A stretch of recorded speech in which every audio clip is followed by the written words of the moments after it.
A blessed morning to everyone. Let us prepare ourselves, our Bible, and our hearts for singing as part of our worship. In a few minutes, we will start our worship service.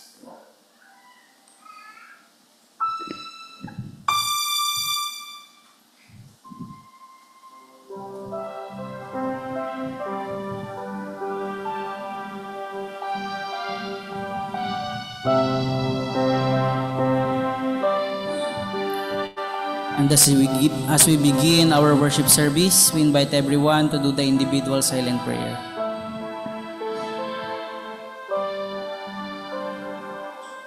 Marahan na lamang po tayong tumayo at tumupo na lang pagtapos na po tayo mag-pray.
May I request everyone to please stand for the reading of the scripture.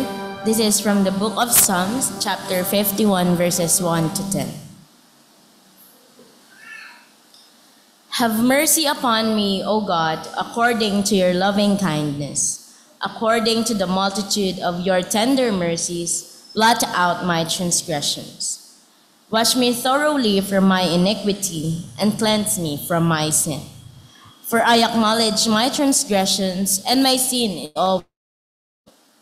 Against you, you only have I sinned and done this evil in your sight, that you may be found just when you speak, and blameless when you judge. Behold, I was brought forth in iniquity, and in sin my mother conceived me. Behold, you desire truth in the inward parts, and in the hidden part you will make me to know wisdom. Purge me with hyssop, and I shall be clean. Wash me, and I shall be whiter than snow. Make me hear joy and gladness, that the bones you have broken may rejoice. Hide your face from me, and blot out all my iniquities. Create in me a clean heart, O God, and renew a steadfast spirit within me. Praise the Lord for the reading of the scripture.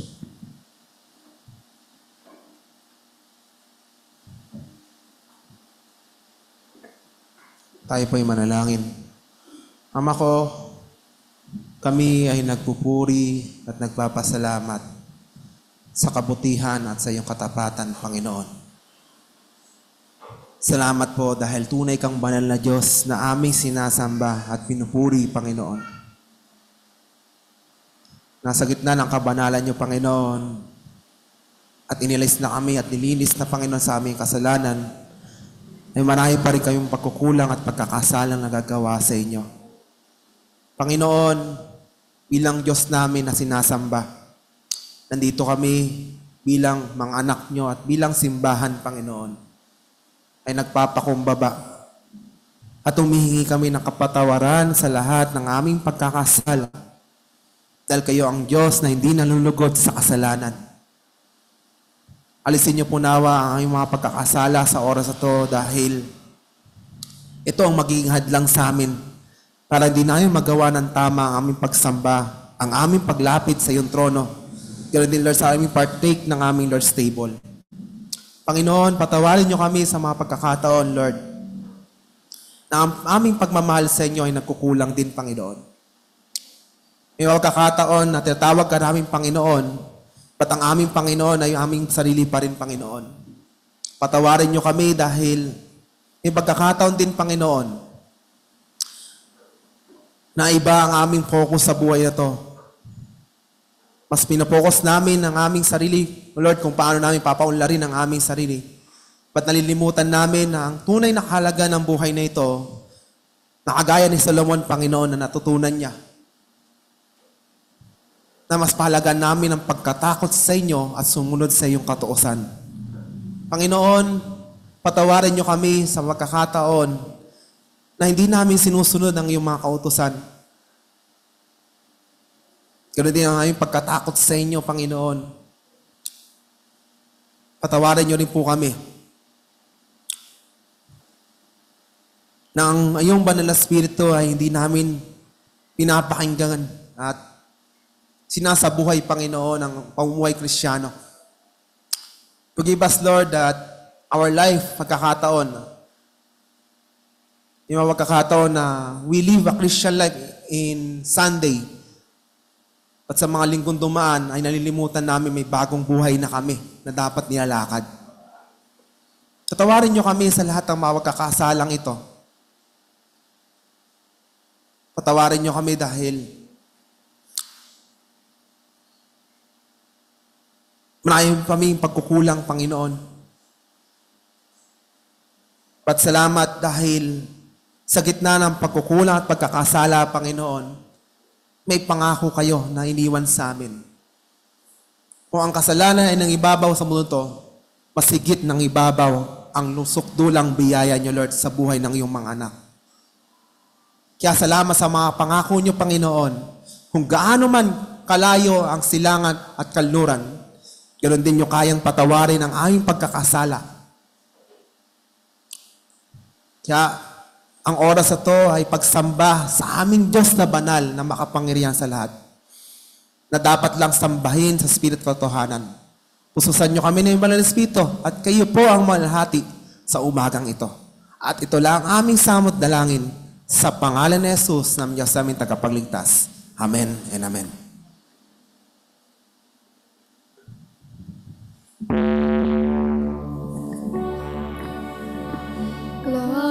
Glory be to the Father and to the Son and to the Holy Ghost, as it was in the beginning, is now and ever shall be, world without end. Amen. Amen.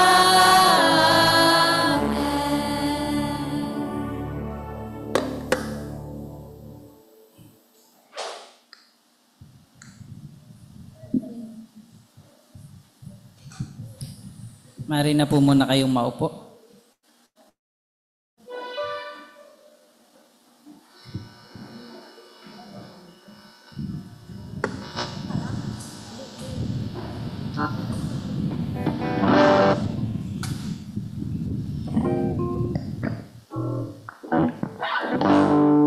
This season is a time to rejoice, to celebrate, and to worship together. We remember the greatness of our God's love and the gift of His Son. Let's let our heart overflow with gratitude as we sing His glory and goodness.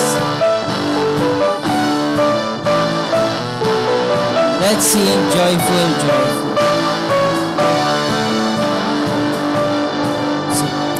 Joyful, joyful, we adore Thee, God of glory, Lord of love. Hearts are full like flowers before Thee, hail Thee as the sun above. Melt the clouds of sin and sadness, drive the dark of doubt away.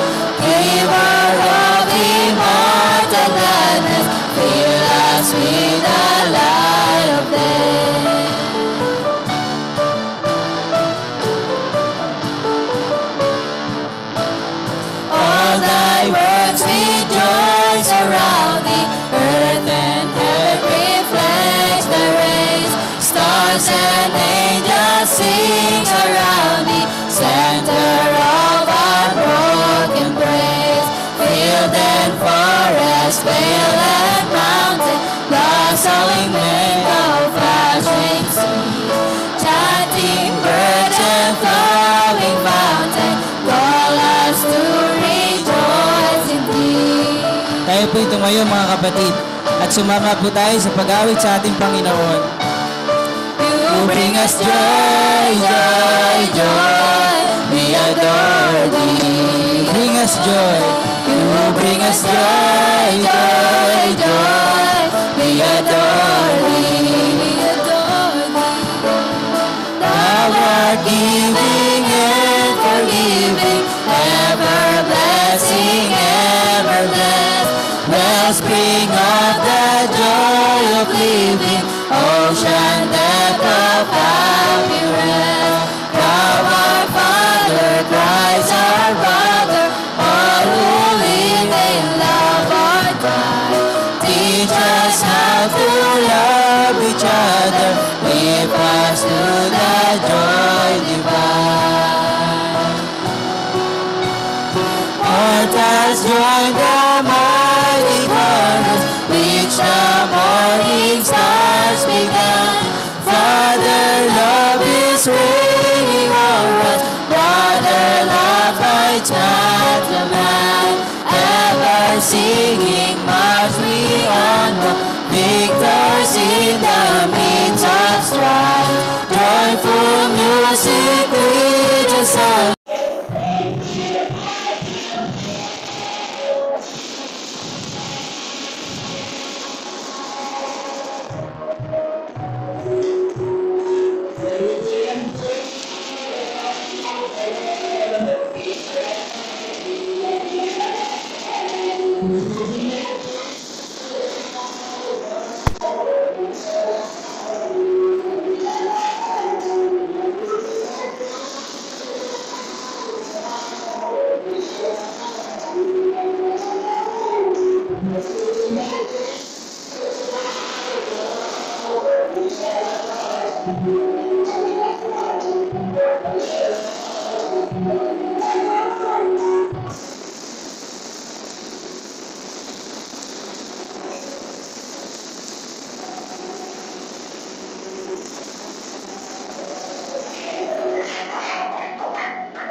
Proclaim the good news, our Savior reigns. Let every heart prepare Him room as we sing together, joy to the world. Let's clap our hands.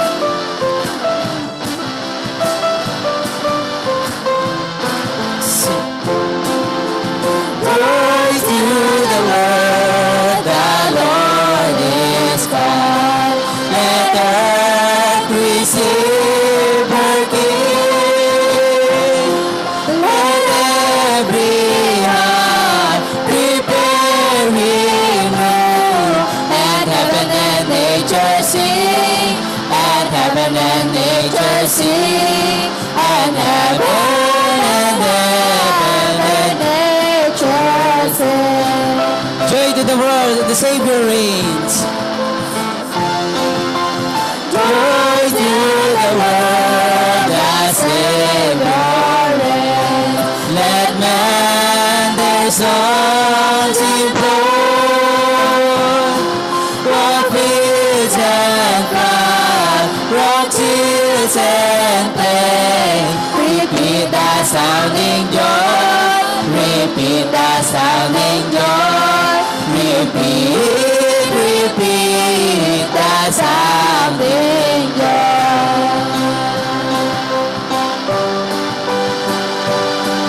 Repeat, repeat, repeat the sounding joy.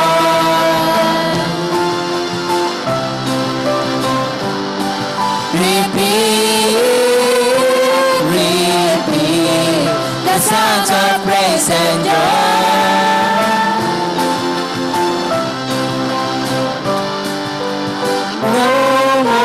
its intense arrows grow.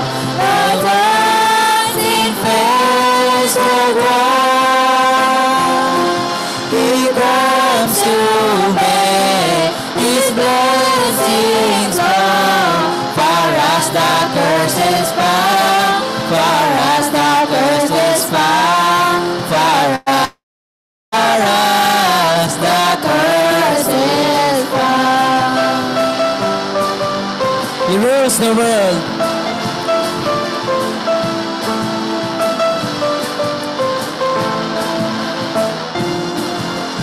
He rules the world with truth and grace, and makes the nations true. The glories of His righteousness, and wonders of His love, and wonders and wonders of His love.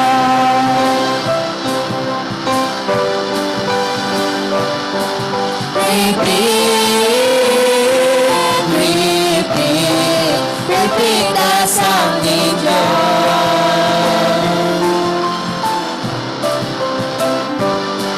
Repeat,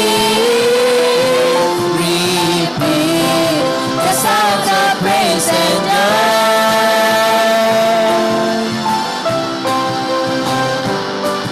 Repeat, repeat, repeat the sounding joy.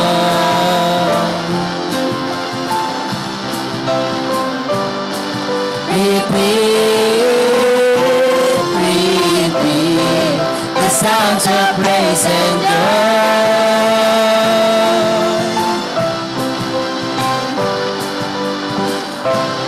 Joy to the world, the Lord is come. Let's clap our hands. The earth is liberty, and heaven and nature sing. Joy to the world, the Savior reign. Let the songs employ. Repeat the sounding joy. Repeat, repeat, repeat the sounding joy.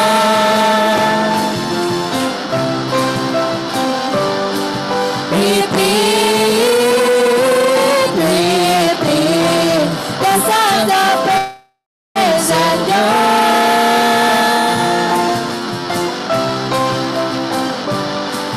Repeat, repeat, repeat the sounding joy.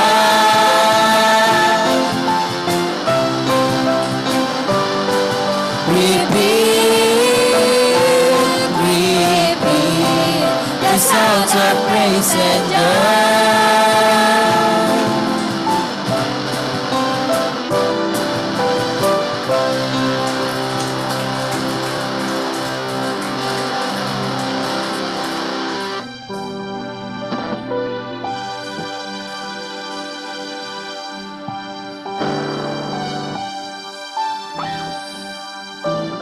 Come and let us adore Him with hearts full of wonder.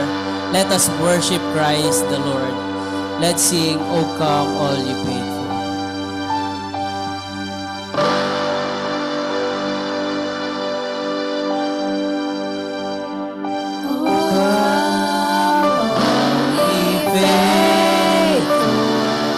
Joyful and triumphant, O come ye to Bethlehem. Come and behold Him, born the King of angels. O come, let us adore Him. O God.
Tayo'y manalangin, Panginoon na aming Diyos. Panginoon, pinupuri ka po namin at pinapasalamatan sa umagang ito. Salamat, Panginoon. Dumating, Panginoon, ang araw, Panginoon, na muli itatanamin namin, Panginoon, na napakapalad ng bawat isa dahil pinanganak sa katulad mo, Panginoon, upang iligtas kami. At ikaw ang tumubos, Panginoon, ng aming mga kasalanan. Salamat, Panginoon, dahil kahit na napakasama namin, Panginoon, sa mundong ito, madalas hindi namin pinipili, Panginoon, na tumahak sa kung saan ang tinuturo mo. Pero patuloy mo kami, Panginoon, na kinakahabagan. Patuloy mo kaming sinasamahan sa mga laban namin sa mundong ito.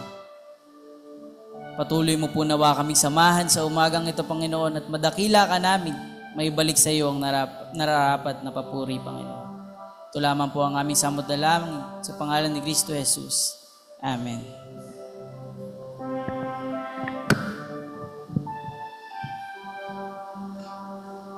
May I request everyone to please stand for the reading of the scripture. This is from 1 Corinthians chapter 11, verses 23 to 29.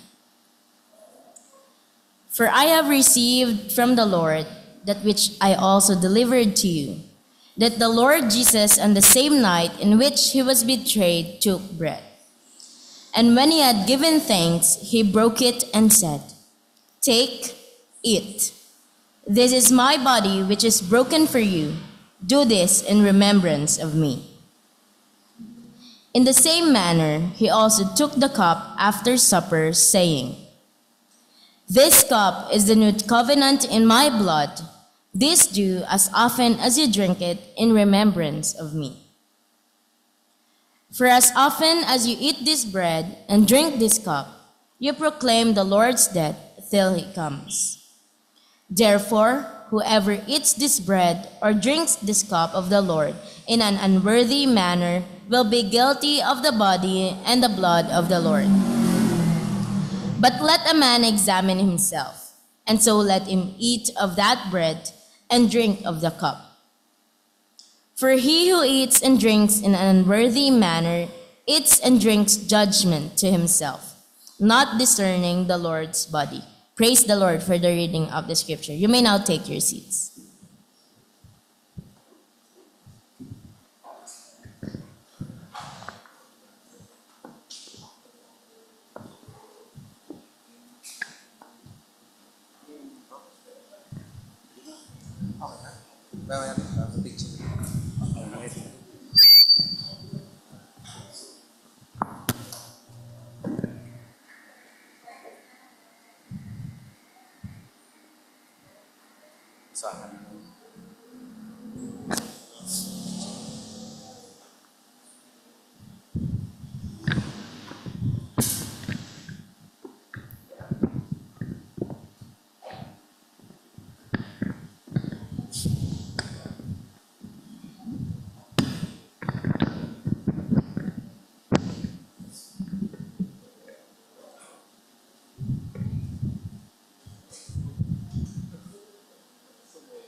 Good morning po sa ating lahat.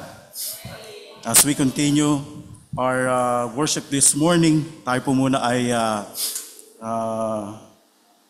mag-partake ng ating pong Lord's table sa umaga ito. But before that, mga reminders lang po upang magkaroon tayo ng background regarding po dito sa 1 Corinthians chapter 11, specifically doon sa verses 17 up to 33. Okay? So babasahin ko po sa inyo yung mga naunang mga verses bago po yung binasa nung ating pong kanina. Ito po siya. At pakinggan po natin ito.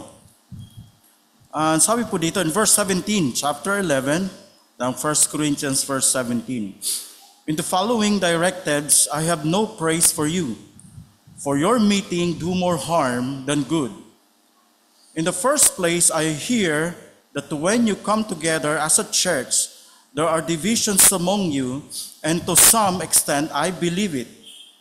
No doubt there was to be difference among you. You should show which of you have God's approval. When you come together, it is not the Lord's Supper you eat. So tingnan po natin sa verse 20, sabi dito, when you come together, it is not the Lord's Supper you eat. Verse 21, for as you eat, each of you goes ahead without waiting or anybody else, or remains hungry, another gets drunk. Don't you have homes to eat and drink in it? Or do you despise the church of God and humiliate those who have nothing? What shall I say to you? Shall I praise you for this? Certainly not. Background dito po sa 1 Corinthians chapter 11 is they were celebrating the feast of the Passover. They were in the upper room celebrating the feast of the Passover. At itong feast of the Passover na to is remembering yung ginawa ng ating pong Diyos sa Egypt. Alam naman natin yung history nun. When the angel of death passed doon sa mga bahay na merong nakalagay na blood of the lamb doon po sa kanilang doorstep, doon sa doon sa door. So they were celebrating that, and at the same time, sabi dito, they were celebrating also yung Lord's Supper. Pero tingnan po natin dito, yung Lord's Supper na ginagawa nila, it's not the same as we celebrate now the Lord's table. Okay? Meron tayong bilog ba yan or ano? Yung bilog yan, di ba? Ostya. Noong una, at the time of the Lord Jesus Christ, it's unleavened bread. Yan. Pinuputol-putol yon. And at the same time, as they celebrate the Feast of the Passover, maraming pagkain. Hindi lang yon. Kaya nga sabi dito ni Apostle Paul, sabi niya, for in verse 20, when you come together, it is not the Lord's Supper you eat. Hindi yung Lord's Supper ang pinunta nyo dito, kundi yung pagkain mismo. So they was warned by the Apostle Paul, and sabi niya, for as you eat, each of you goes ahead without waiting for anybody, or remains hungry, or another gets drunk. They have this attitude na, ewan ko, at namana yata ng mga Pinoy ito, sa pagkain unahan talaga eh. Ako mauna, ayaw mag-antayan. Diba? Lalo lang pagka may lechon dyan. Ganito nangyari. Sabi niya, goes ahead, sabihin, hindi sila nag-antayan na sabihin, kundi talagang pumunta na sila at kumain sila. Okay? So that's why si Apostle Paul ang nag-warning sa kanila. Sabi niya, don't you have home to eat and drink in, or do you despise the church of God and humiliate those who have nothing? What shall I say to you? Shall I praise you? For this certainly not. And there are also yung division din dito na yung mahirap at saka mayaman. Ang sabi dito ni Paul is, sabi dito, do you humiliate yung mga taong ang dala lang ay ganito? Kasi ang dala mo ay napakasarap. Yan. Minsan ganun ang ugali natin, di ba? Ang dala ko ay lechon. Siyempre, may hiya naman yung tao, ang dalang lang niya ay hindi lechon or fish lang. Sometimes we do have that kind of attitude. At hindi po yan bago kasi during the time ni Apostle Paul, meron na nun yung ganong klaseng attitude. Kaya nga sinabi dito ni Apostle Paul is, whoever eats or drink this cup in the Lord's unworthy manner shall be guilty. And then also Apostle Paul said, that's why many of you get sick and many of you died. Talagang totally namatay sila. Why? Because they humiliate. They don't respect the Lord's table. Nag-uunahan sila, may division doon. And at the same time, merong humiliation from the rich and the poor. Kaya sabi ni Apostle Paul dito, many of you got sick and died. Napakaano yung warning ng Panginoon, di ba? During those time. Na pagka ito ang ginawa mo, dinispise mo, or humiliation, is ang kapalit nun ay death. Pero ngayon, it's different. We're living under the grace of God. Pero yung grace ng Panginoon ay inaabuso natin. Right? Di naman yan. No. Sabi dito, unworthy manner. That's why we should check our hearts. If we are worthy of partaking the Lord's table. It is a privilege of every believer. It is a privilege na dapat tayo magpartake ng Lord's table. Okay? And at the same time, we should ask ourselves, am I worthy? Meron ba akong inaalaga ang kasalanan dyan sa puso ko na hindi ko pa nahihingi ng tawad sa Panginoon? If you do that, you are drinking in an unworthy manner. Malinis dapat yung puso mo. Question is, malinis ba ang puso mo ngayong umaga? Kung hindi malinis ang puso mo ngayong umaga, kailangan nating ihingi ng tawad sa Panginoon niya. Shall we pause for a moment and let's pray to our God and ask forgiveness sa ating puso in order for us to become worthy in partaking the Lord's table. Shall we pray?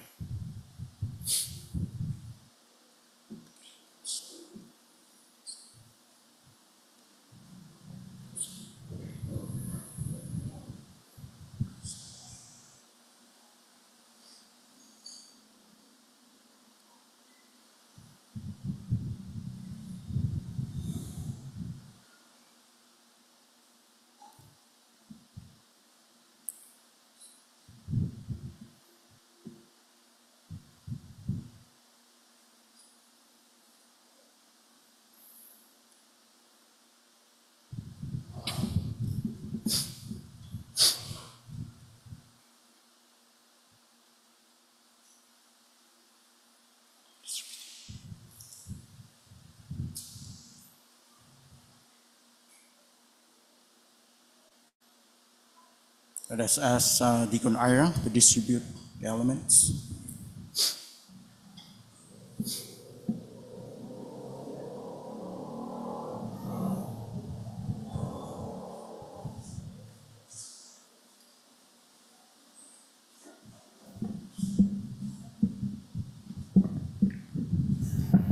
Ilala lang po tayo, Byrox. Okay.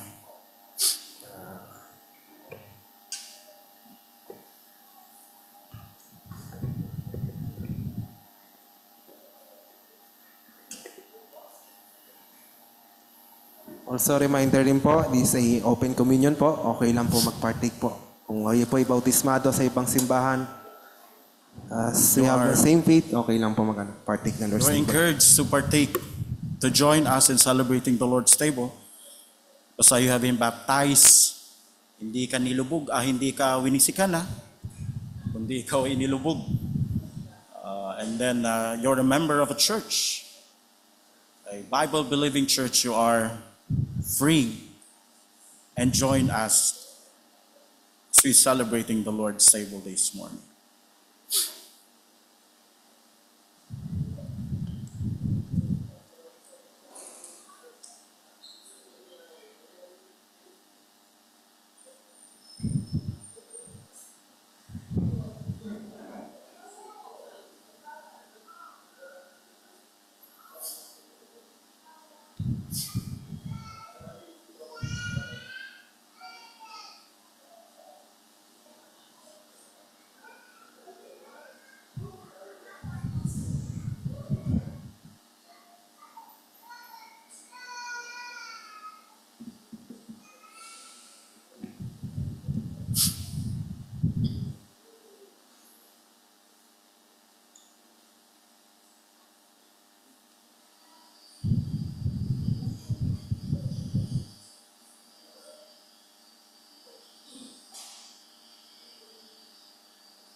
Shall we all stand? The bread symbolized the body of the Lord Jesus Christ. The cup symbolized the blood of the Lord Jesus Christ that was shed at the cross of Calvary for us. Maligtas at linisin tayo pong mga kasalanan. For I received from the Lord that which I also passed on to you, that the Lord Jesus on the same night he was betrayed took bread, and when he had given thanks he broke it and said, "This is my body which is broken for you. Do this in remembrance of me." Kain po natin.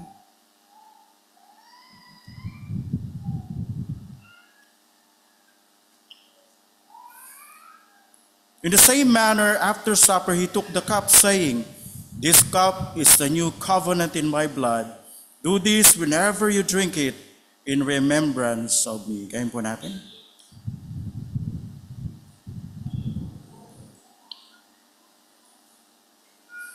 For as often as you eat this bread and drink this cup, you proclaim the Lord's death till he come. Let us pray. Lord, we thank you for the bread po, Panginoon, that symbolize your body, na nabayubay sa bundok ng Kalbaryo upang kami po, Panginoon, ay magkaroon ng pag-asa. We put our faith po, Panginoon, sa iyo. Salamat din po, Panginoon, sa dugo nyo na nabuhos po, Panginoon. Panlinis sa aming po mga kasalanan. Salamat po, Panginoon, that without the shedding of blood, there's no remission of sin.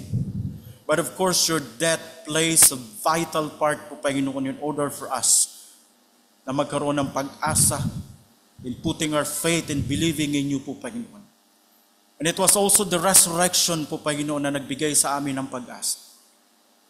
Salamat po, Panginoon, dahil kung hindi kayo nabuhay na maguli, hindi namin alam po, Panginoon, ang aming pong kalalagayan.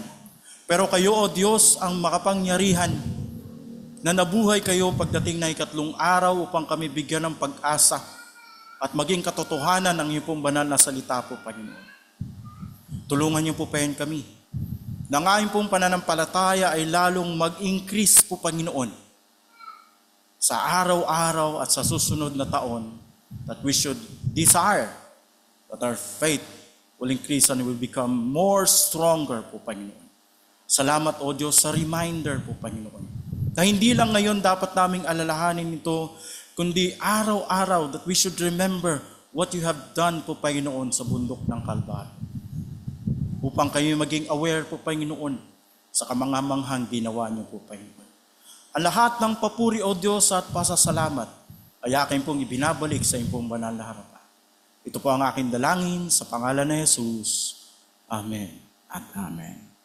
Pwede po tayo maupo?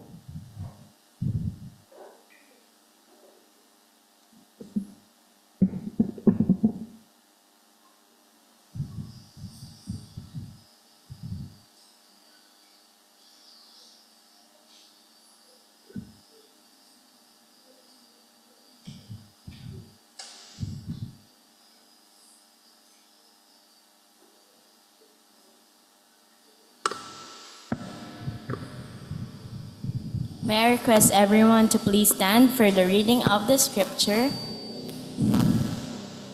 This is from Revelation chapter 2, verses 1 to 7.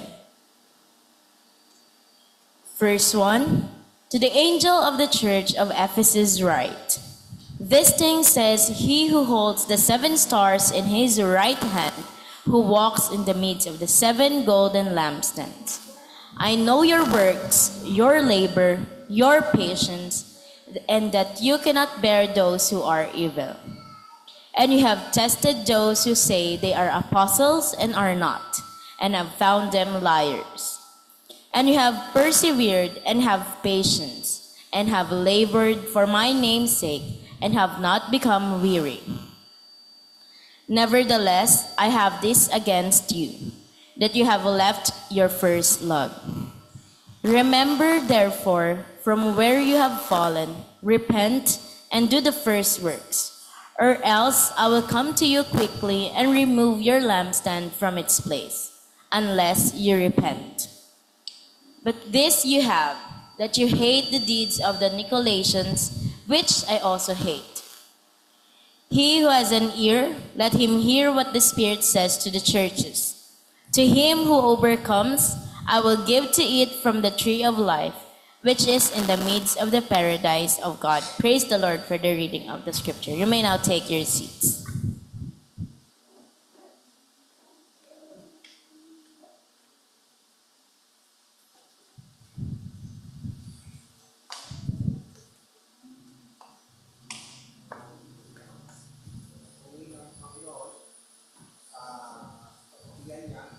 At sa katapatan niya na muli nagpadala ang Panginoon ng mga gawa sa ating simbahan. And we thank God that this will be the last of 2024 na makasama natin siya. And next year ulit sa 2025. But we thank God as we have a privilege to be served by our pastor ngayon. Our speaker this morning will be Pastor Daniel Makaputput.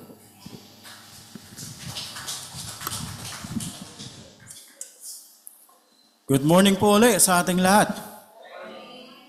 Kamusta na kayo?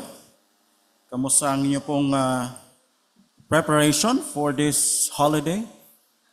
Nakapamili na ba kayo ng regalo nyo? Ay, hindi pa? Okay. So we praise the Lord. Sabi ni Deacon Ira, huli na daw. Parang mamamatay na ako, no? Huli daw. Joke lang po yan, joke lang po. Okay? So, tinanong ko si Brother Ira regarding sa team nyo sa, sa Sunday School. At ang sabi niya is the 7 churches in the book of Revelation, right? So I was preparing dito at then nagsabi si pastor na ito daw yung team na yung gratitude, I think, ng gratitude natin sa Panginoon dahil sa kanyang pagkapanganak dito. So sabi ko, medyo huli na, napalitan.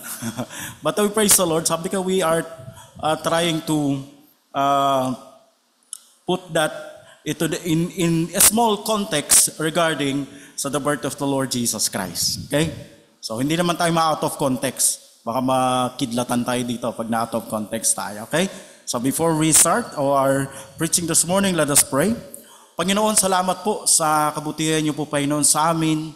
As we study your word po, Panginoon, ay tulungan niyo po, Panginoon, kami. And let your Holy Spirit guide us.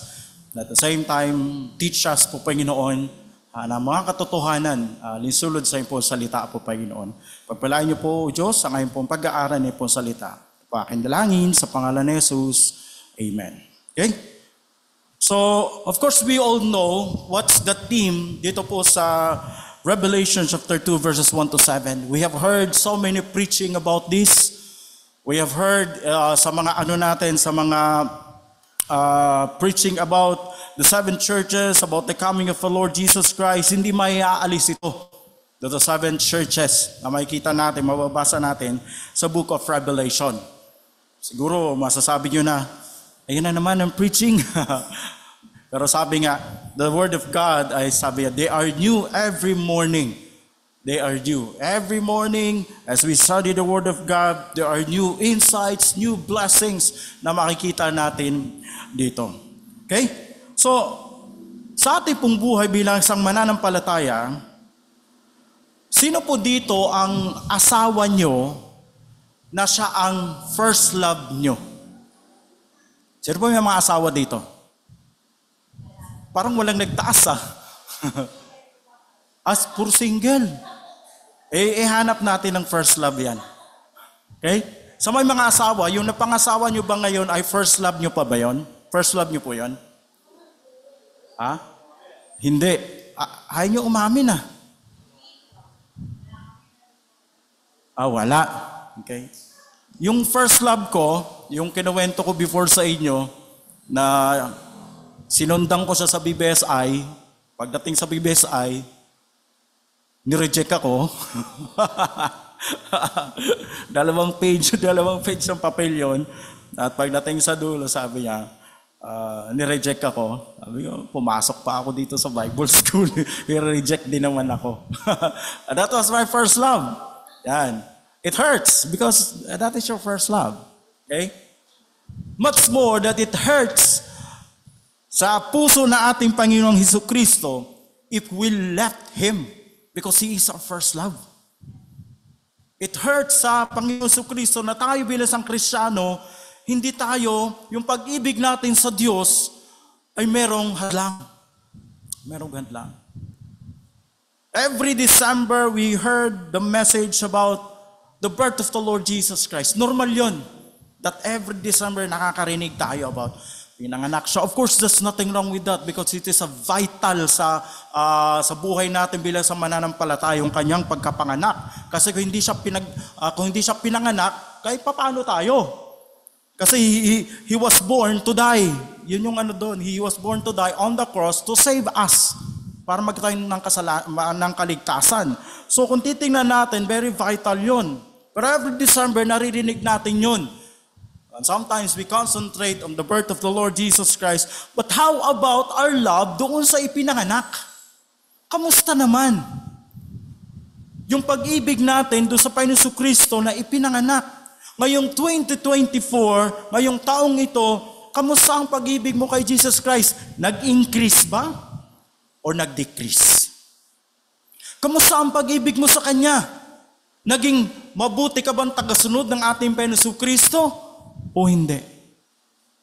Kamusta ang darating na taon, 2025? Is it your desire that your love sa ating Panginoon Kristo is to increase more? Or to decrease more? Tanong uli, kamusta ang pag-ibig mo sa Panginoon Kristo ngayong taong 2024? Kung lalagyan natin ng barometer from 1 to 10, aling number kaya ang pag-ibig mo sa Diyos? 5 ba? Pasang-awa kasi 1 to 10 eh. 75. Yan. Pero at least may 75. Pero hindi ka ba nag-aim na this year, ang pag-ibig mo sa Panginoon Kristo ay mag-increase? From 5 to 6, from 6 to 7, from 7 to 8. Do we have that kind of prayer and desire sa ating Panginoon Kristo? Sa ating pong titingnan ito, regarding the book of Revelation, it's really sad na makita natin dito that the believers in Ephesus, they left their first love. They left their first love. Ang kailangan nating tingnan, o alam ba natin ang tunay na kahulugan ng pagiging Kristiyano? Ang mga tao ngayon, nawawala na yung pananaw nila patungkol sa Kristiyano. And even believers, iba na yung pananaw nila pagdating sa salitang Kristiyano. Pagdating sa salitang Kristiyano, ang mga tao ngayon, o mga mananampalataya is, yung desire ko ang masunod kasi mahal ako ni Kristo. Yung prayer ko dapat sagutin ng ating Panginoon Kristo. Why? Because He loved me. Yung provision dapat ng ating mga pangailangan, dito dapat ang i-provide ng Diyos. Why? Because He loved me. We are so focused doon sa the Lord Jesus Christ loves me. But do you really love the Lord Jesus Christ? That is the question. Nakafocus tayo doon sa pag-ibig ng Diyos sa ating. Of course, there's nothing wrong with that. Pero dapat din, tingnan natin yung sarili natin. Kamusta yung pag-ibig ko sa Panginoon Kristo? Yumayabong ba? O patuloy na nagdi-decrease? Ang buhay ng Kristiyano, mga kapatid, sa Panginoon ay patungkol sa pagmamahal mo.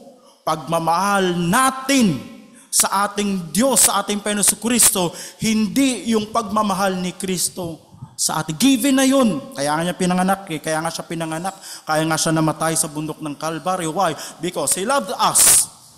Pero ang pamumuhay, ang buhay ng isang Kristiyano ay patungkol sa pagmamahal natin kay Kristo. Pagmamahal natin sa Kanya na walang anumang hadlang. Nag-iisa siya. God is a jealous God. And that's why we should love Him na siya lang, wala nang iba. Siya lang ang nasa puso mo. Siya lang ang nakaupo sa puso mo at hindi ang sarili mo. When at the same time, yung pagmamahal natin sa ating Panginoon Kristo, dapat buo. Hindi half-hearted. Merong hymn na tinatawag na wholehearted. I don't know, yung wholehearted, half-hearted, yung hymn. Na dapat buo ang pagmamahal natin sa Kanya. I'm not saying, minsan kasi ang tao, ang dahilan nila is, tao lang ako eh. Hindi yun ang dahilan. tao ka, niligtas ka ng Panginoong Kristo. You should have that desire that your love sa ating Panginoong Kristo ay lumago. Dapat buong buo ang pag-ibig mo sa Kanya. Walang hadlang ang pag-ibig mo sa Kanya. At ang pagmamahal dapat natin sa ating Panginoong Kristo may kasamang pagsasakripisyo. Yung pagpunta, is it a sacrifice? Minsan kasi yung pagpunta na Sunday is obligasyon na lang natin, tradisyon na lang. Hindi yung sakripisyo, wala na yung pagmamahal. Gusto kong pumunta sa church, mag-church. Bakit? Mahal ko ang Panginoong Hesukristo. Gusto ko siyang i-worship at sambahin. Yung pagmamahal ba natin sa ating Panginoong Hesukristo ay nagiging tradisyon na lang o talagang mahal mo siya ng lubusan? In the book of Deuteronomy, chapter 6, verse 5, dito hinango doon sa book of Mark. Ang sabi doon, mahalin mo ang Diyos ng buong puso, buong kaluluwa, buong isip at buong kalakasan. Na kung titingnan natin dito, buong puso, ano yung buong puso? Siya dapat ang nasa puso mo, buong kaluluwa, buong isip at buong kalakasan. Mahalin mo siya. Dapat ganun tayo. Kung ating isa-sum up ang salitang Kristiyano, ay ito ay tumutukoy sa relasyon mo sa Panginoong Kristo, sa pag-ibig mo sa Panginoong Kristo, at ang pag-ibig na yon ng pag-ibig na yon ng Panginoong Kristo sa atin, pag-ibig natin sa ating Panginoong Kristo, hindi dapat iyon nagbabago. Ano man ang mangyari, hindi dapat nagbabago. Ano mang problema ang maranasan natin, hindi dapat nagbabago ang pag-ibig mo sa Kanya. Ano mang sitwasyon meron ka ngayon, hindi dapat nagbabago ang pag-ibig mo sa Kanya. Ano mang sitwasyon mo ngayon, dapat ang pag-ibig natin sa Panginoong Kristo ay nag-i-increase instead na nagdi-decrease. Ang Kristiyano, mga kapatid sa Panginoon, ay patungkol sa pag-ibig natin kay Kristo.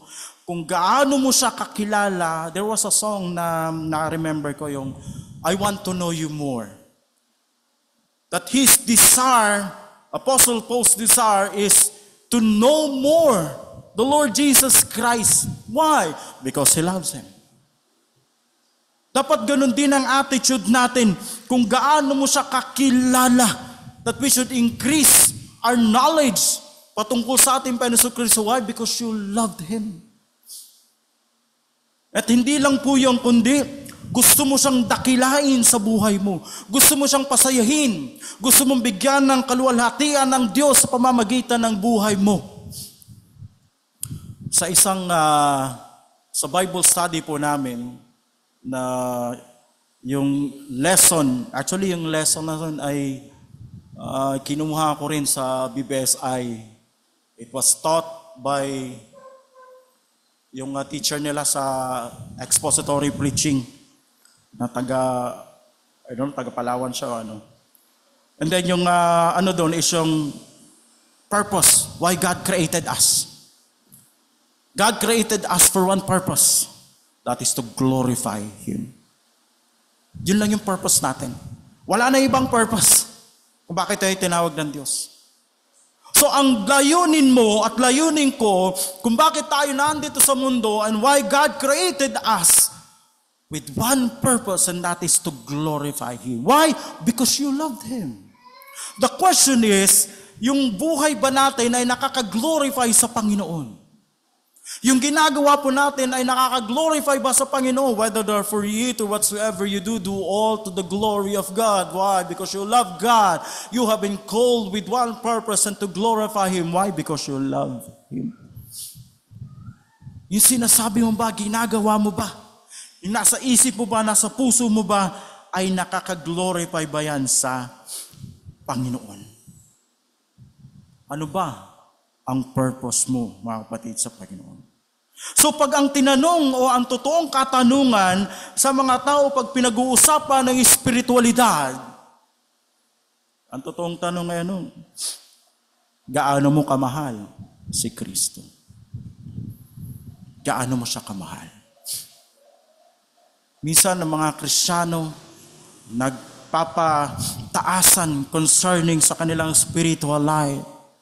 Nagbabasa ako ng Bible, ganda, there's nothing wrong, walang problema dyan. Pero pag tinanong mo, kamusta ang pag-ibig mo sa Panginoong Hesukristo? Sometimes, pag may mga fellowship na mga pastor, sometimes meron talagang ewan ko ba, natural yata sa mga pastor, nagpapayabangan. Ewan ko ba? Doon minsan ako imbis ang pag-usapan is, kamusta ang pagmamahal natin? May bago akong kotse, what? Sabi ko kaya minsan nakakadismaya. Okay? But the point is this, how is your love sa Panginoon? Hindi ito basehan ng spirituality or whatever. But the question is, kamusta ang pag-ibig mo sa Panginoon? Kamusta ang pag-ibig mo nung nakaraang taon at ngayong taon? At kamusta magiging pag-ibig mo sa susunod na taon? Mas gusto mo ba siyang makasama? Mas gusto mo ba siyang, sabihin na natin, yung fellowship mo sa Panginoon Jesucristo, mas gusto mo ba siya kaysa ngayon o nakaraang taon? Mas dinisisan mo ba na mag-spend ng time sa panalangin? Matthew 6:33, sabi niya, seek ye first the kingdom. Seek ye first. We are busy seeking the kingdom, but we are not busy seeking the king of the kingdom. Because we don't love him. We don't love him. In the book of 2 Corinthians, makikita natin doon, that sabi dyan, the grace be with all those who love our Lord Jesus Christ. The grace be with you all. In 1 Peter chapter 1 verses 8. So, makikita natin dito na si Paul, si Peter ay nagkakaisa na dapat ang mga mananampalataya, ang basihan ng pagiging Kristiyano ay ang pag-ibig mo kay Kristo. Niligtas tayo ng Panginoon Jesucristo, given na yon. Bigyan tayo ng walang hanggang buhay, given na yon. Pero kamusta yung pag-ibig natin sa Kanya? Ganon din si John. John chapter 4, verse 16. Sabi niya, beloved, let us love one another, for love is God is love. The originator of love is God. Okay? So dapat tayo bilang isang mananampalataya is, how is my love sa Panginoon? Minahal niya ako ng lubusan, ba't kamusta yung pag-ibig ko sa Kanya? So anong kulugan ng pagiging Kristiyano? Isang pag-ibig mo kay Kristo. Mga kapatid, napakasimpleng bagay at napakasimple na dapat nating maunawaan. Pero tayo bilang isang mananampalataya natin, sabi nga, yung mga simplicity, yun pa ang hirap maunawaan. Sabi nga dun sa professor namin, we focus dun sa mga malalaking mga bagay. Pero ang nakakalimutan natin is yung mga simpleng mga bagay. Simple lang, di ba? Mahalin mo ang Diyos ang buong puso. Pero saan tayo nagpo-focus? Sa theology. I'm not saying na masama ang theology, right? Huwag niyong isipin na, si Pastor galit sa theology. Hindi. We focus on that rather than focusing ourselves of our love sa Panginoong Jesucristo. It will follow na lang yung mga yun. Okay? Sabi ko nga napakasimple, pero ito ang napakahirap sundin. Napakasimple. Ang tanong dito ay tanong ng puso. Inibig mo ba ang Panginoong Jesucristo na buong puso, buong kaluluwa, buong isip at buong kalakasan? Sinasabi mo ba yun na mahal mo siya? Na yung pagmamahal na yun ay galing ba sa puso mo? For the sake lang na maka-answer ka sa question. Sinusunod mo ba ang kanyang salita? Kung mahal natin ang ating Panginoong Jesucristo, sinusunod mo ba ang kanyang salita at kung anong sinasabi ng kanyang salita? Kung mahal mo ba ang ating Panginoong Jesucristo, binibigyan mo ba siya ng priority? sa buhay mo? Kamusta na po ang kalagayan ng pag-ibig natin ngayon? John 16 verse 27, Jesus said, "The Father Himself loves you because you have loved me. You love Christ and God's love you. God loves you. And we have experienced the love of God." Ito ang pamumuhay kung saan literal na dapat tayo ay hindi manlupaypay pagdating sa pag-ibig natin sa ating Panginoong Jesucristo. Dumarating ang oras sa tayo ay nanghihina. Dumarating sa oras sa tayo ay, sabi natin na physically, sometimes our brain ay nadidrain yan. But our love sa ating Panginoong Jesucristo, hindi dapat maapektuhan iyon ng anumang sirkonstansya na meron tayo. In the Old Testament, it echoes that we should love the Lord Jesus, we should love our God with all our heart. And also in the New Testament, now we should love also the Lord Jesus, God, with all our hearts, with all our soul, and with all our mind. Ang buhay ng Kristiyano ay patungkol sa pagmamahal kay Kristo. Ang kalagayan ng buhay mo ba? Ano ang kalagayan ng buhay mo pagdating sa pag-ibig natin sa ating Panginoon? That's what happened in the book of Revelation chapter 2 verses 1 to 7. Kung titingnan natin, babasahin ko po muli sa inyo ang chapter 2 and then follow me with your eyes only. Sabi niya, "To the angels of the church in Ephesus write, these are the words of him who holds the seven stars in his right hand and walks among the seven golden lampstands. I know your deeds, your hard work, and your perseverance. I know that you cannot tolerate wicked men, that you have tested those who claim to the apostles but are not, and have found them false. You have persevered, and have endured hardship for my name, and have not grown weary." So kung titingnan natin dito, dinescribe ng writer ng Book of Revelation kung ano ang karakteristik ng Ephesian Church or Ephesus, kung ano ang kanilang karakteristik dito. Sabi niya, "I know your deeds, I know your hard work, your perseverance." Alam ng Panginoon Jesucristo yung ginagawa nila. Alam ng Panginoon Jesucristo kung paano sila humayo at nagbahagi ng mabuting balita. Actually, when the church at Ephesus shared the word of God, nagkaroon ng kaguluhan sa Ephesus. Kasi kung titingnan naman natin, nandoon ang temple ni Diana. There are Jewish cult. There are cult during the time that they preach another Christ. They preach the teaching of other doctrines, the Nicolaitans. Kung titingnan natin dito. So when they go, they preach the gospel, nagkaroon ng commotion doon sa Ephesus. Why? Because people nakita nila kung ano yung totoo. Nagtanong sila. Diba? Para maintindihan natin ang lubusan, i-picture natin na merong, ay lagyan na lang natin yung church ito. Ilipat natin doon sa Quiapo. Itong church na to. And then the believers, lumabas sila, nag-preach ng gospel, nagkaroon ng kaguluhan sa simbahan ng Quiapo. Bakit? Nalaman nila yung totoo. At nakita nila yung mga tao doon na, ay hindi naman totoo si Nazareno. So pati siguro yung pare, nagulantang. Pati siguro yung mga doon, mga believers ng Black Nazarene, nagulantang sila. Why? Because nag-preach yung mga Kristiyano doon, lumabas sila, nagkaroon ng kaguluhan because they preached the gospel. Ito yung nangyari dito.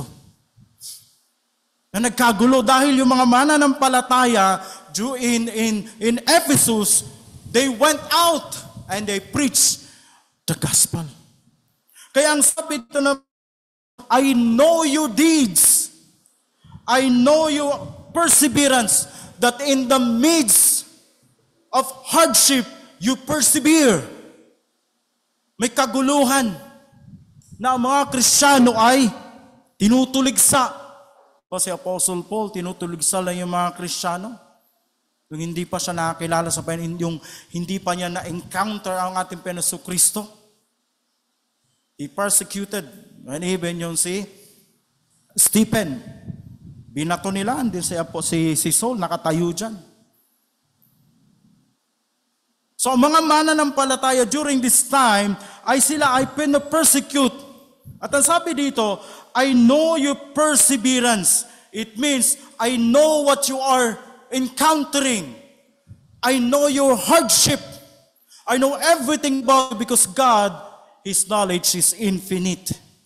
Alam niya ang mga bagay. At ang sabi dito, I know that you cannot tolerate wicked men, the teaching. Dahil during that time, yung false teaching na pumapasok sa church. Be watchful. Baka mamaya may pumasok dito na false teaching. Nagpipreach ng ibang Kristo. Imbis ang i-preach ang Kristo nasa Biblia. Alam nila yon, and they reject them. Kino-confront nila yung mga taong pumapasok sa church na nagtuturo ng maling turo. And at the same time, sabi dito, that you have tested those who claim to be apostles but are not, and found them false. You have persevered and have for my name and have not grown weary. Tingnan niyo yung simula ng Ephesians Church. Napakaganda ng simula nila, right? Nagpipreach sila, they go out, they persevere, they neglect, they reject false teaching, they have discernment na isang tao na yon ang tinuturo niya ay mali at hindi nila in-entertain nun. Wow! A great beginning for a church. Paano ba nagsimula ang church na to? Malapit ang anniversary. Paano ba nagsimula? Sino ba nagsimula dito? Ang naabutan ko lang kasi dito si Pastor Bartido. Sa lang yung naibutan ko. Kasi during that time, you have that fellowship kay Pastor Segovia, dito sa Dasma, si Pastor Bartido. At pareho po kami ni Pastor Bartido, ninong po namin si Pastor Segovia sa kasal. Yan. Kaya yung mga inaanak ni Pastor Segovia, mga loko-loko. Hindi, joke lang po. Kami yun. Okay? So what's the history of this? I think that the history of this is those people who started in this church, they go out, they preach the gospel, they share the word of God dito mismo, right? Doon naman nagsisimula ang lahat eh. And they had a great beginning. Yung church sa Ephesus, they have a great beginning, they share. Kumbaga, binaliktad nila yung taon na yon in preaching the word of God. Andun yung kanyang lang pong pag-share ng banal na salita. But in verse 4, may problema. Ang sabi dito, yet I hold you have forsaken your first love. Lahat pala ng ginagawa nila, it's not about love. Lahat ng ginagawa nila, it's all about responsibility. It's all about gagawin ko to para ganito. Hindi nila ginagawa yon para sa pag-ibig nila sa Panginoong Hesukristo. Kaya nga sabi natin pa Hesus Kristo na nakakaalam ng kanilang ginagawa, na nakakaalam ng kanila pong mga nasa ito lang sabi ng Hesus Kristo, yet I hold this against you. Kinalimutan nyo ang inyong unang pag-ibig. Sabi ko, wow, lahat ng ginagawa nila, lahat ng mga trabahong ginagawa nila, the perseverance na meron sila, lahat iyon ay ginagawa nila, mahal nila ang Panginoong Kristo. Kundi dahil gusto nila, I think, gusto nilang magpasikat, ganito, ganyan, ganito, ganyan. Sometimes ganun tayo bilang isang Kristiyano. How many times did we left our first love? Ngayong 2024, ilang beses mong iniwan ang inyong first love? When we don't pray, we left our first love. When we don't go to church to have fellowship with fellow believers, we left our first love. When we do it on our own way rather than the way of our God, we left our first love. When we don't read the Word of God, we left our first love. When we do not do the ministry and we do not share the Word of God to other people, we left our first love. How many times we left our first love this year?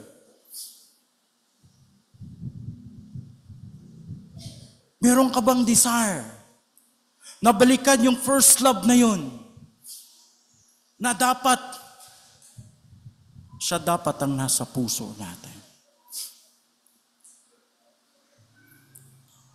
Aminin mo man o hindi, pagising mo kaninang umaga, nag-pray ka ba?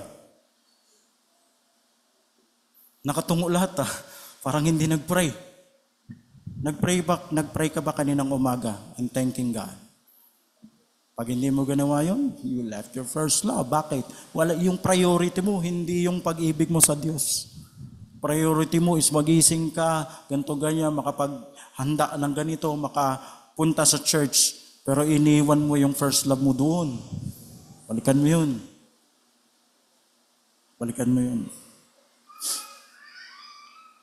Mga kapatid sa Panginoon, the Word of God said, let me go back to this. Sabi niya, I know your deeds, I know your labor, nang pinaghirapan nyo, pero hindi nyo ginagawa yan para sa akin. Yung pagpunta nyo ba sa church, ginagawa nyo ba para kay Kristo? Pag yung pagkanta nyo dito, ginagawa nyo ba kay Kristo? Yung pagtayo nyo dyan at pag-worship sa Panginoon, ginagawa nyo ba kay Kristo? Yung pag-partake nyo ng Lord's Supper, ginagawa mo ba kay Kristo? Parang galing sa ilong Oo, ginagawa ko yan para kay Kristo. Kung hindi mo ginagawa yan para kay Kristo, you left your first love. Nakakalungkot bang isipin, pero iniwan mo ang first love mo. At ang first love natin ay ating pong Panginoong Jesucristo. Ano dapat natin gawin? Mga kapatid sa Panginoon, nakalagay naman po dyan. At babasahin ko po sa inyo. Yet I hold this against you. You have forsaken your first love. Remember the heights from which you have fallen. Pangalawa, repent and do the things did at first. If you do not repent, I will come to you and remove your lampstand to its place. But you have this in your favor. You hate the practices of the Nicolaitans, which I also hate. Alam niyo ba, nung hindi ginawa ng mga believers, so God removed the Ephesian church.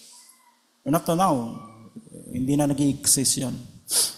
At ang sabi dito, na makikita natin, in verse 5, sabi dyan, remember, yan, tandaan mo. Ano mga dapat nating tandaan? Tandaan ng alin? Tandaan mo nung hindi ka pa Kristiyano.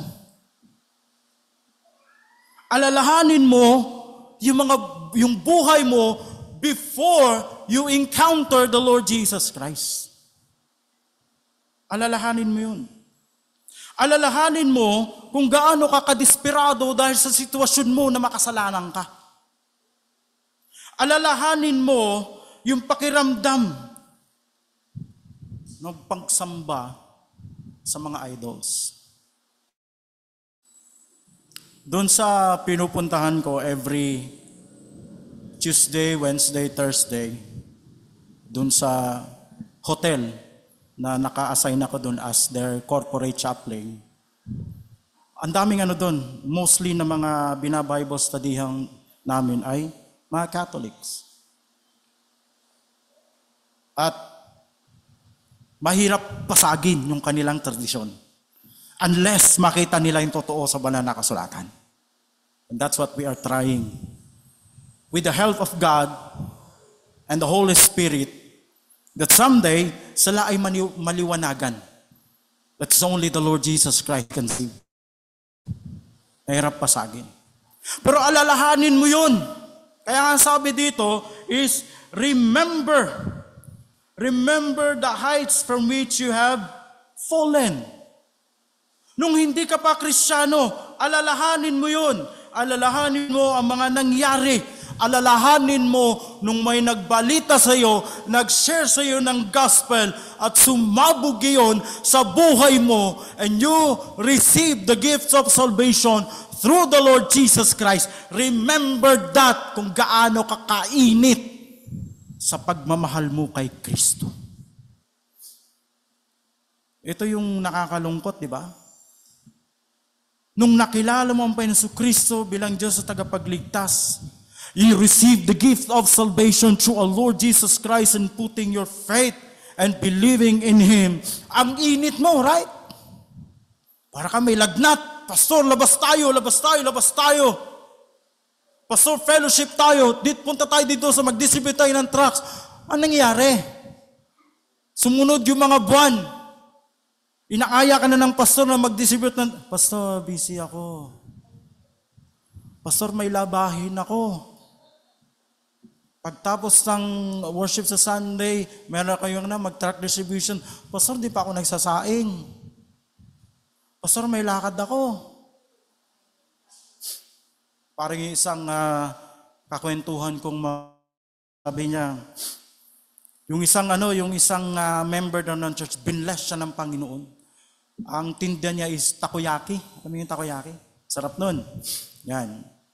Kumikita siya ng neto na yun buong isang buwan, labas na yun yung mga 33,000. Wow. Pero ito ang doon, ito nakakalungkot. Nung una, lagi siyang nandyan sa church. Per meeting, and even worship service, pag magpupunta sila to distribute, andun siya. Nung nagkaroon siya ng trabaho, binless siya ng Panginoon with that kind of amount, nagmamadali na siyang umuwi pagka Sunday. Sabi ng pastor, ba't kayo may pa tayo? Hindi pastor kasi magbubukas pa ako ng tindahan alas 2. At nayayaya niya yung ibang Kristiyano na nagtatrabaho din sa kanila. Di ba? Nakakalungkot. Nung unang init-init mo sa paglilingkod sa Panginoon, nung binless ka ng Panginoon, yun na. Paano pag binawi ng Panginoon yan? Ito yung sinasabi. You remember yung hindi ka paligtas at nung time na naligtas ka, kung gaano kainit yung pagmamahal mo sa Panginoon, alalahanin mo yun para tayo ay maggising at yung pagmamahal natin sa Panginoon maibalik gaya ng dati. Sabi nga ni Gary Valenciano, gaya ng dati. At ang sabi pa dito, hindi lang alalahanin, kundi, ang sabi pa dyan, Verse 5, remember the heights from which you have been fallen and repent. After naalala mo yung mga ginawa mo before, ito na, ang sabi ng banal na kasulatan, magsisi ka. You repent. Repent saan? Dahil ang pagtalikod sa unang pag-ibig mo ay isang kasalanan. At ang sabi dito, ni Apostle John na nagsulat is, magsisi ka. Magsisi ka na nawala yung una mong pag-ibig. Magsisi ka sa pag-iwan mo sa una mong pag-ibig. Magsisi ka o pagsisihan mo yung kasalanan na nanlamig ka sa pag-ibig mo sa Diyos. Na nanlamig tayo sa pag-ibig natin sa Diyos. Lahat tayo dumaan sa panlalamig. Maging ang mga pastor, dumadaan din sa panlalamig. At pag dumaan sa pastor ang panlalamig, ay gabay talaga parang bangkay na talagang ang lamig. Ang pinakamahirap daw mag-backslide ay mga pastor. Bakit? Alam nila eh. Alam nila kung paano bumalik. Alam nila kung anong gagawin. Yun ang pinakamahirap. Pero yun din ang napakabigat na kasalanan. Humingi tayo ng tawad sa Lord. Iniwanan kita. Panginoon, yung aking pag-ibig sa iyo ay nanlamig ngayong 2024. At nawa yung pag-ibig ko sa iyo ngayong 2025 ay unti-unting uminit at bumalik sa iyo. Sabihin natin sa Diyos ang nasa puso natin. Kung inibig natin siya more than sa ibang mga bagay, ihingi natin niyo ng tawad sa Kanya. At yung pagmamahal na yon ay maibalik. Sabi dito, tuloy po tayo sa verse 5. Repent and do the things you did at first. If you do not repent, I will come to you and remove your lampstand from its place. It doesn't mean that tatanggalan ka ng kaligtasan. It means that you will not enjoy being a Christian. You will not enjoy the fellowship.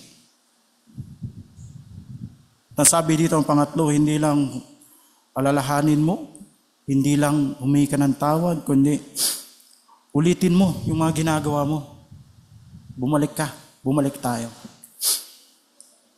Kung hindi ka nasanay magbasa ng Biblia, ulitin mo. Kung hindi ka nasanay na manalangin dahil kinalimutan mo ang iyong unang pag-ibig, abay ulit mo mag-pray. Sabi nga ng prayer ng mga disciples, teach us to pray, Lord. Pray ka sa pray, Lord, teach me how to pray. Kung hindi ka na nagsishare ng gospel, ng tracts, noon nagbibigay ka, ulitin mo. Simulan mo sa paisa-isa. Believe nga ako doon sa mga taong nagtatrabaho sa mga nagdidil ng mga bahay. Di ba? Nasa kanto sila, namimigay ng flyers. Pag nabigay tayo ng tracts, nahihiya pa tayo. Ano yan? Tracts po para sa inyo. I have said before that sa BBSI, meron pong tinatawag na pag-Friday, we go out. Ewan ko kung meron pa ba ngayon. We go out and we share the gospel. We distribute tracts. Sa mga dyan sa kanto dyan, wala pa yung mga circle. Wala pa yung mga yan. Wala pa yung McDonald's dyan. Bahay pa yan nila, Sir Badar at Sir Collado. We distribute tracts. Ginagano nila yung tracts at binabato sa amin. Ayaw nila. Balikan natin yun. Sabi ko nga, kung hindi ka nagdi-devotion, balikan mo yun. Mag-devotion ka ulit. Kung hindi ka nagpipray, balikan mo yun. Kung hindi ka nagbabasa ng Biblia, balikan mo yun. Pag-alabin mo muli yung pag-ibig mo sa ating pong Panginoong Jesucristo. Gawin mo ang mga ginagawa mo noon para yung pag-ibig mo sa Kanya ay manumbalik, mag-uminit uli sa darating na taon. Make it your desire and make it, lagay nyo sa prayer list nyo. Lord, nanlamig ako ng 2024. Ngayon, sa tulong mo, pag-iinitin ko uli ang pag-ibig ko sa iyo. May we focus on our love sa ating Panginoon Kristo rather than on the things na meron tayo. The Lord Jesus Christ was born in a manger because He loves us. But how about our love to the one who is born in a manger? Let us continue to love Him above all. Above all. Let us pray. Panginoon, kami po ay nagpapasalamat. Salamat sa iyong salita. It pierces in our hearts po, Panginoon. There's no exemption when it comes sa pag-ibig namin sa iyo. Because ito ang nag-define ng pagiging Kristiyano. Ayan ang pag-ibig namin sa iyo. Kung gaano kalaki ito po, Panginoon. At kung gaano kainit ito po, Panginoon. Tulungan niyo po, Panginoon, kami. Maybe this year, we have left you po, Panginoon. because hindi na kami nagdi-devotion, nagpipray, nagsishare ng gospel po, Panginoon. Hindi na kami lumalabas. Hindi na kami nakikifellowship sa kayong mga mananampalataya. We have left you.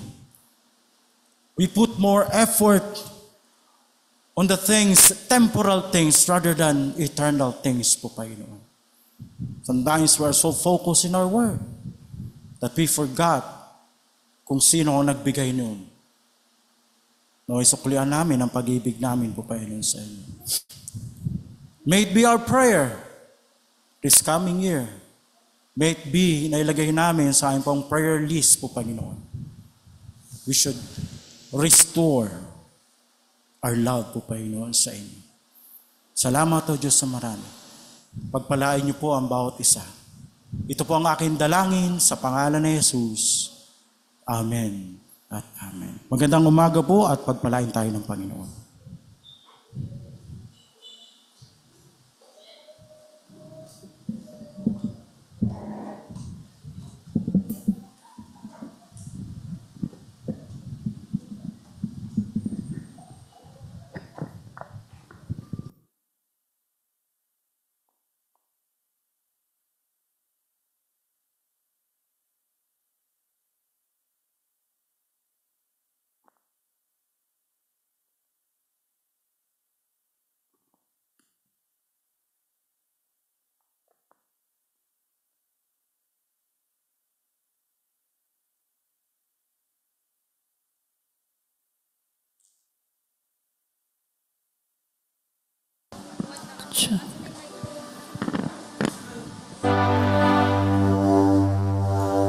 Sing. Praise God from whom all blessings flow. Praise Him, all creatures here below. Praise Him above the heavenly realms. Praise Father, Son, and Holy Ghost.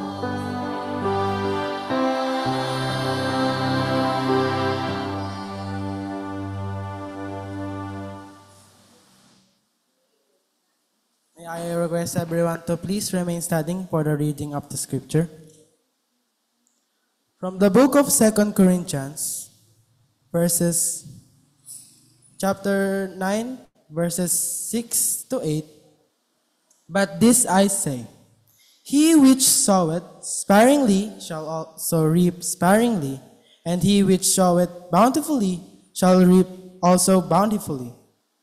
Every man according as he purposeth in his heart, so let him give, not grudgingly or of necessity, for God loveth a cheerful giver.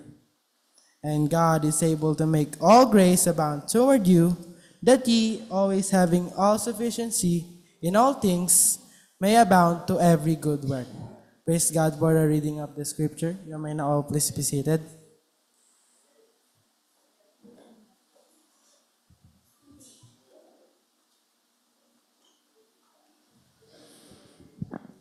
Let's pray. Father God, we bless you and we magnify you sa lahat ng iyong pinagkakaloob, Lord, sa aming buhay.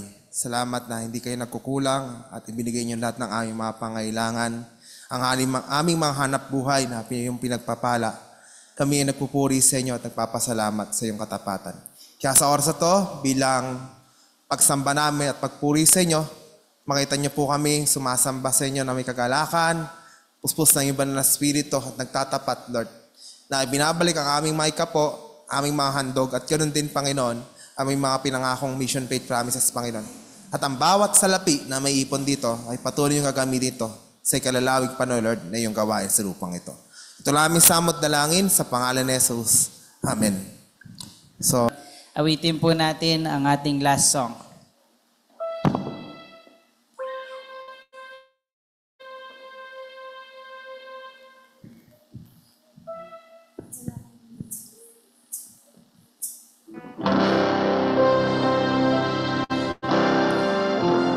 Let's declare the hope and strength we have in Christ alone. As we fix our eyes on His grace that sustains us each day. Let us sing our last song.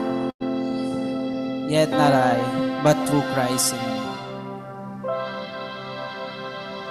What gift of grace is Jesus my Redeemer? There is no more for heaven now to give.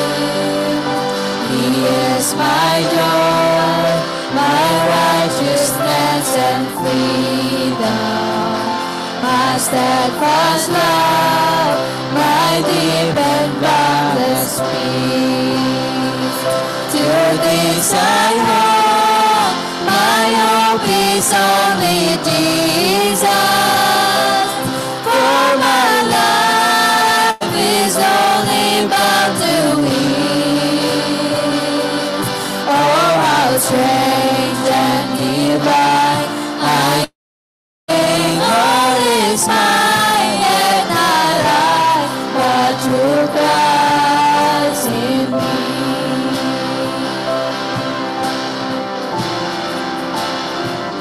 The night is dark, but I am not forsaken.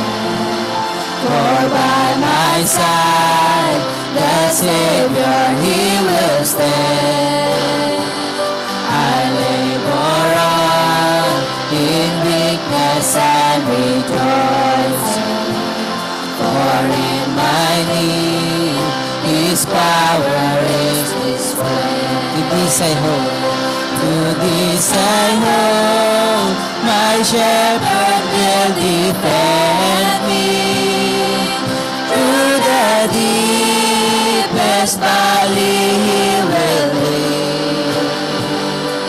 Oh, the night has been won, and I shall overcome, yet not I, but through Christ in me.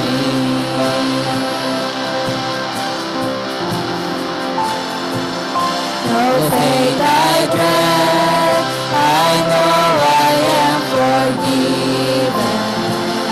The future sure, the price it has been paid.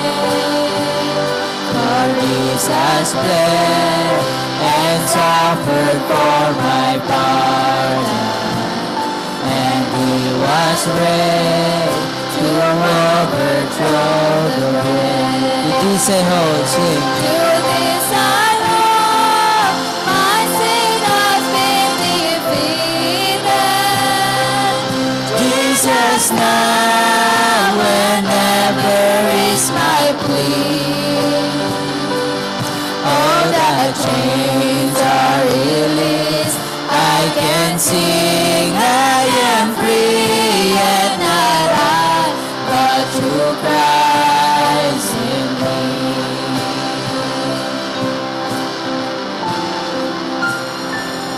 With every breath, I long to follow Jesus, for He has said that He will bring me home, and day by day I know He will renew me until I stand with joy before the throne. To this I hope, my hope is only Jesus. All the glory evermore to Him. When the race is still my lips shall repeat, yet not I, but through Christ in me. To this I hope, my hope is only Jesus. All the glory evermore to Him. When the race is complete, still my lips shall repeat, yet not I, but through Christ in me. When the race is complete, still my lips shall repeat, yet not I, but you Christ in me. Yet not I, but you Christ in me. Yet not I, but you Christ in me.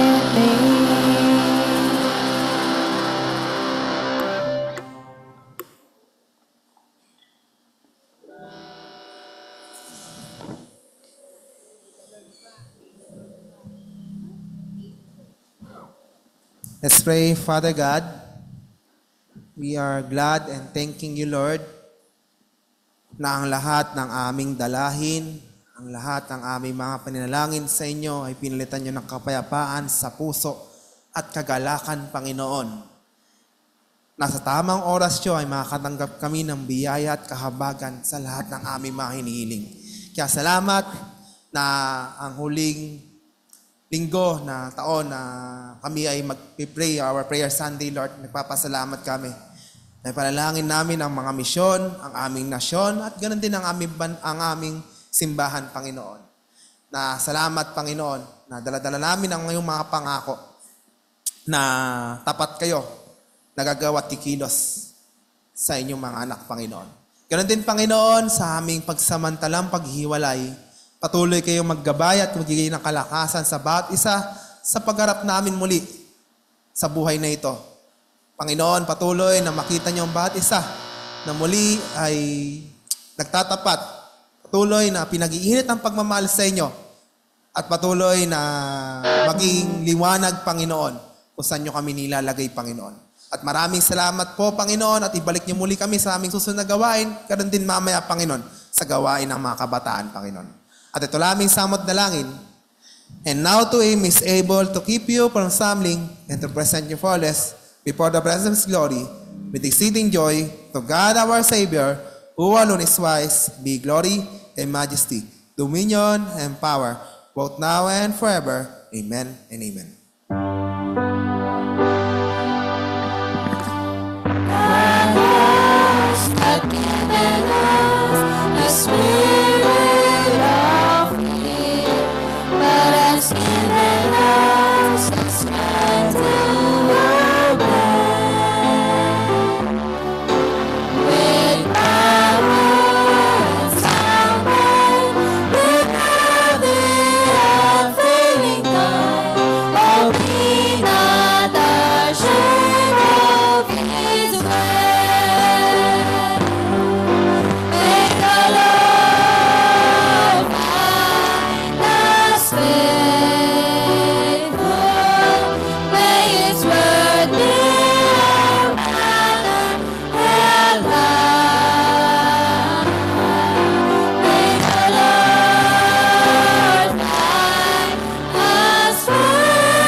Sa ating pagkatapos, higit ang kumpiyansa natin na ang pangako ng Panginoon ay ikay higit na managumpay, kaya wala kang papangambahan. Dahil wag mong kakalimutan, palagi mo tandaan, mahal tayo ng Diyos. Diyan po natapos ang ating gawain at maaari po tayong maupo para sa ating